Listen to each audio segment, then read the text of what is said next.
Assalamualaikum warahmatullahi wabarakatuh. Selamat pagi semuanya. Kami dari kelompok 1 akan membahas tentang bagaimana sambutan rakyat Indonesia kepada proklamasi kemerdekaan Indonesia. Sebelum itu, perkenalkan kami, saya Erin Setiawati, absen 7. Baik, langsung saja ke pembahasannya. Berita proklamasi kemerdekaan Indonesia cepat bergema ke berbagai daerah. Rakyat di Jakarta maupun di kota-kota lain menyambut dengan antusias. Karena alat komunikasi yang terbatas, informasi ke daerah-daerah tidak secepat di Jakarta. Saat tersiarnya berita tentang proklamasi kemerdekaan, banyak rakyat Indonesia yang tinggal jauh dari Jakarta tidak mempercayainya. Pada tanggal 22 Agustus, Jepang akhirnya secara resmi mengumumkan penyerahannya kepada sekutu. Baru pada bulan September 1945, proklamasi diketahui di wilayah-wilayah yang terpencil.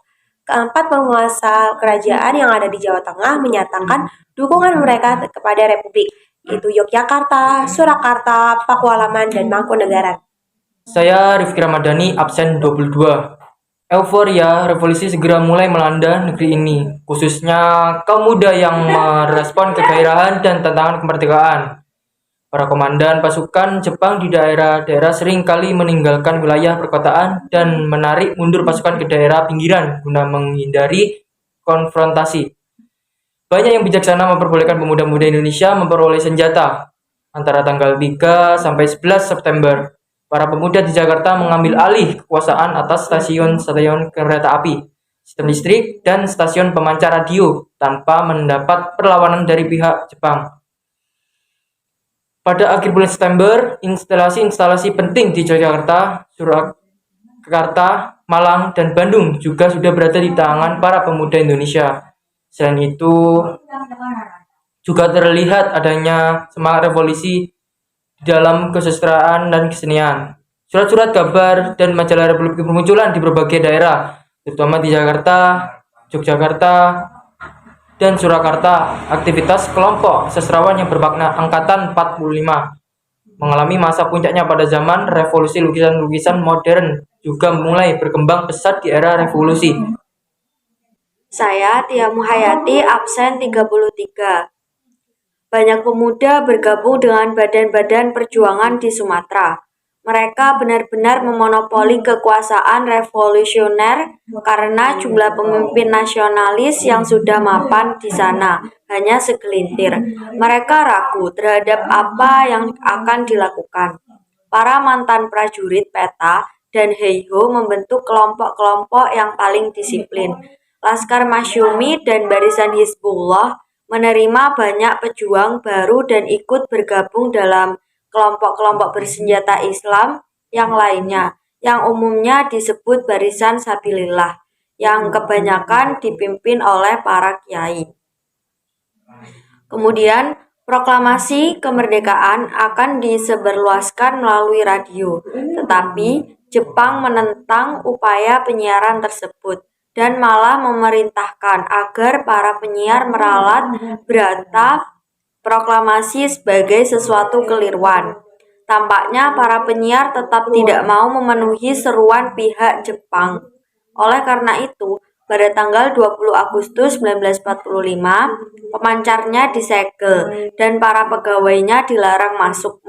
Mereka kemudian membuat pemancar baru di Menteng 31.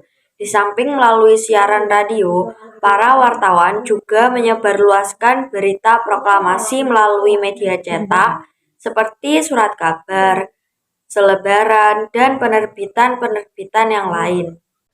Perkenalkan, nama saya Brilian Cadia Dewi, absen 3. Pada tanggal 3 September 1945, para pemuda mengambil alih kereta api termasuk bengkel di Manggarai. Tanggal 5 September 1945, Gedung Radio Jakarta dapat dikuasai. Tanggal 11 September 1945. Seluruh jabatan radio berhasil dikuasai oleh Republik oleh karena itu.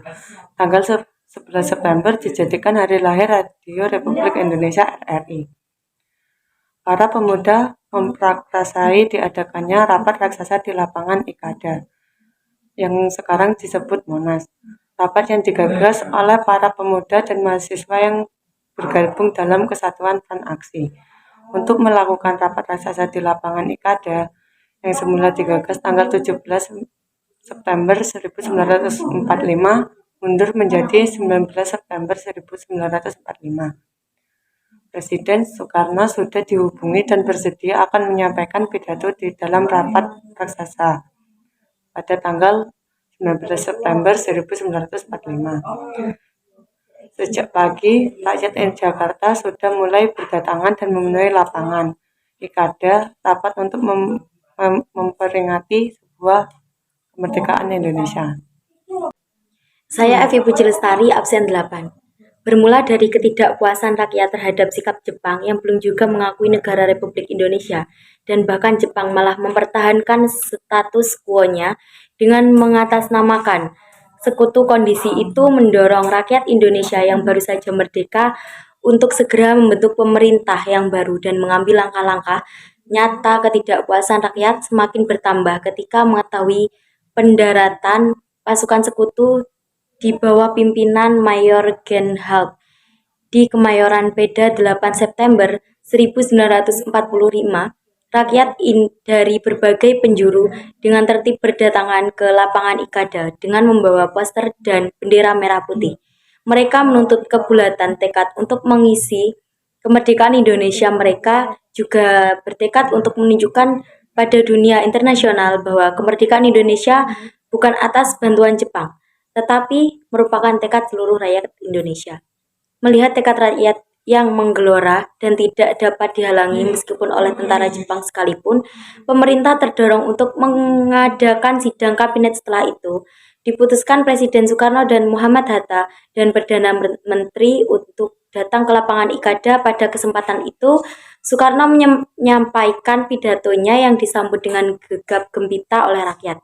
Rapat itu berlangsung tertib dan damai. Saya Selsa Adi Safaren, absen 30. Pada tanggal 19 Agustus 1945 itu juga Sri Sultan Hamengkubuwono IX dan Sri Paku Alam VIII telah mengirim kawat ucapan selamat kepada Presiden Soekarno dan Wakil Presiden Muhammad Hatta atas berdirinya negara Republik Indonesia dan atas terpilihnya dua tokoh tersebut sebagai Presiden dan Wakil Presiden. Ucapan selamat itu tersirat bahwa Sultan Hamengkubuwono IX dan Paku Alam VIII mengakui kemerdekaan Republik Indonesia dan siap membantu mereka. Kemudian, pagi itu sekitar pukul 10 tanggal 19 Agustus 1945, Sri Sultan Hamengkubuwono IX mengundang kelompok-kelompok pemuda di Bangsal Keputihan. Kemudian, untuk mempertegas sikapnya, Sri Sultan Hamengkubuwono IX dan Sri Paku Alam VIII pada tanggal 5 September 1945 mengeluarkan amanat antara lain sebagai berikut. A. Negeri Yogyakarta Hadiningrat bersifat kerajaan dan merupakan daerah istimewa dari negara Indonesia. B. Sri Sultan sebagai kepala daerah dan memegang kekuasaan atas negeri Ngayogyakarta Hadiningrat. C. Hubungan antara negeri Ngayogyakarta Hadiningrat dengan pemerintah pusat negara Republik Indonesia bersifat langsung. Sultan selaku kepala daerah istimewa bertanggung jawab kepada Presiden.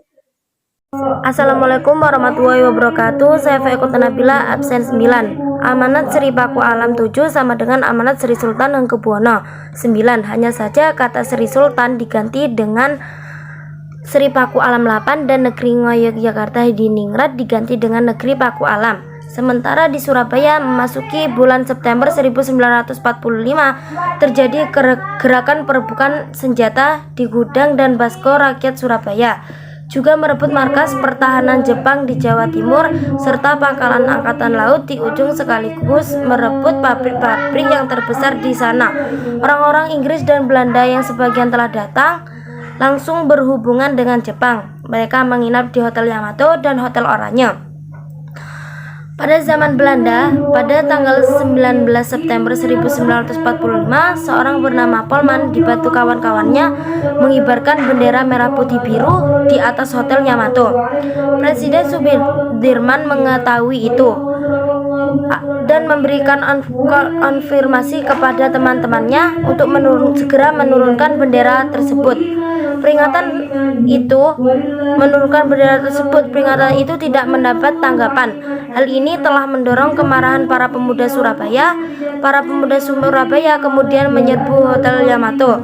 Beberapa pemuda berhasil memanjat dan menemukan bendera merah putih biru, kemudian merobek bagian warna birunya. Setelah itu, bendera tersebut dikabarkan kembali sebagai bendera merah putih. Dengan berkibarnya bendera merah putih itu, maka dengan penuh semangat dan tetap menjaga kewaspadaan, para pemuda itu bersatu meninggalkan Hotel Yamato. Jadi, untuk kesimpulan pembahasan tadi adalah untuk penyebaran berita proklamasi terdapat beberapa cara, yaitu ada sistem radio, tokoh-tokoh daerah, surat kabar, dan sarana lainnya. Dan fun fact-nya, di sarana radio itu ketika berita proklamasi disebarkan, saat itu Jepang tidak menerima kabar itu. Jepang memutuskan untuk meralat berita itu bahwa berita itu adalah sebuah kekeliruan. Dan ketika melalui tokoh-tokoh daerah, banyak masyarakat yang sangat antusias kepada proklamasi kemerdekaan itu.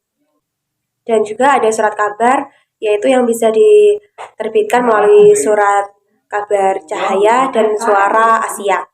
Mungkin itu saja pembahasan dari kami. Terima kasih atas perhatiannya. Mohon maaf jika banyak salah kata maupun perbuatan. Terima kasih. Wassalamualaikum warahmatullahi wabarakatuh.